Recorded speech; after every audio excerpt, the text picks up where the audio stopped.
दोस्तों स्वागत है आपका ए टू जेड अकाउंटिंग स्कूल में। आज की इस वीडियो में हम डिस्कस करेंगे ई इनवॉइसिंग के बारे में। ई इनवॉइसिंग अंडर जीएसटी उसके बारे में कंप्लीट इन्फॉर्मेशन हम आज जानेंगे कि ई इनवॉइसिंग क्या होती है, इसके क्या बेनिफिट्स हैं और इसको स्टेप बाय स्टेप हम देखेंगे कि ई इनवॉइस हम जनरेट कैसे करते हैं और ई इनवॉइस के लिए हमें किस किस इन्फॉर्मेशन की ज़रूरत पड़ती है, वो सब हम आज इस वीडियो में देखने वाले हैं। तो सबसे पहले बात करते हैं ई इनवॉइस। पहले हम जब भी अब से पहले ई इनवॉइस से पहले हम नॉर्मल इनवॉइस प्रिंट करते हैं। जो भी हमारा सॉफ्टवेयर है, चाहे वो टैली, बिजी, सैप, ओरेकल, जो भी हमारा सॉफ्टवेयर है, उससे पहले हम नॉर्मल ई इनवॉइस प्रिंट करते हैं। बट अब गवर्नमेंट ने क्या कर दिया है कि आपको ई इनवॉइसिंग करनी है। ई इनवॉइसिंग का मतलब आपको जो इनवॉइस है उसका लिंक आपका जीएसटी पोर्टल से कर दिया है। तो जो आपकी नॉर्मल इनवॉइस है उसका लिंक आपका जीएसटी पोर्टल से कर दिया है। यानी जो भी आप इनवॉइस बनाओगे उसका डाटा आपको जीएसटी पोर्टल के ऊपर देना पड़ेगा।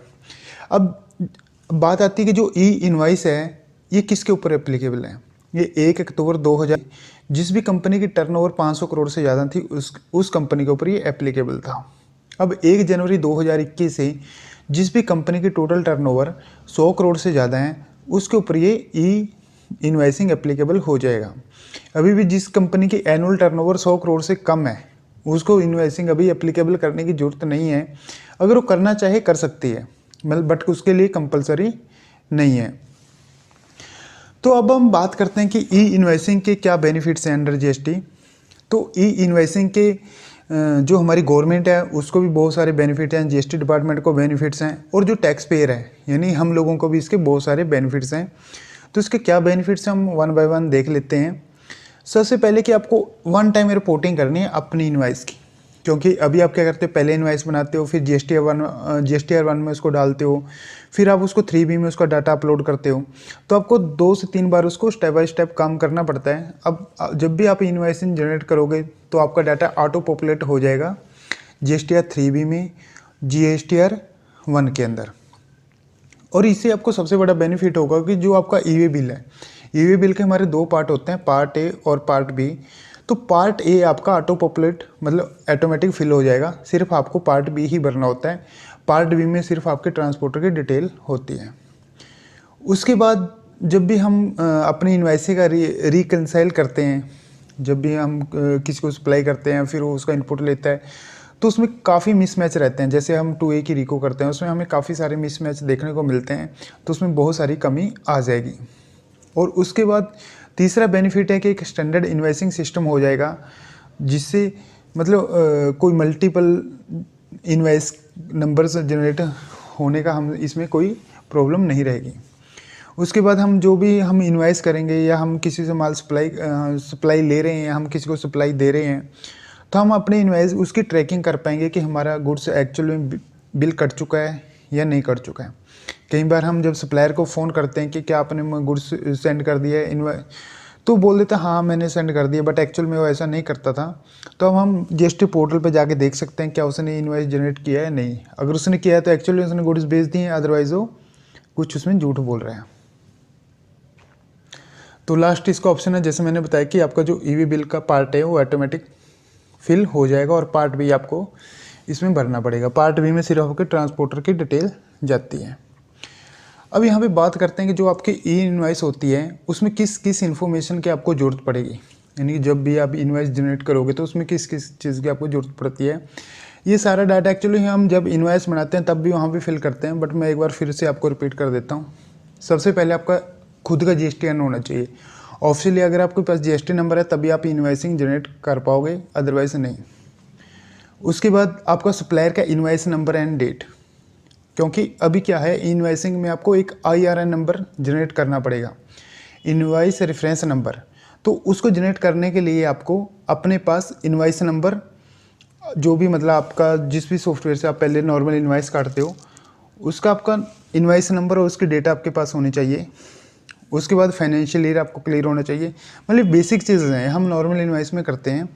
उसके बाद जिसका भी आप इनवॉइस काट रहे हो, जिस भी कस्टमर का, तो उसका यहाँ पे पूरी डिटेल यहाँ पे होनी चाहिए, जीएसटी नंबर, एड्रेस, और कौन कौन सी सप्लाईज में होती है, B2B, B2C, RCM, तो TDA, TCS, ये सारी सप्लाईज इसमें कवर हो जाएंगी।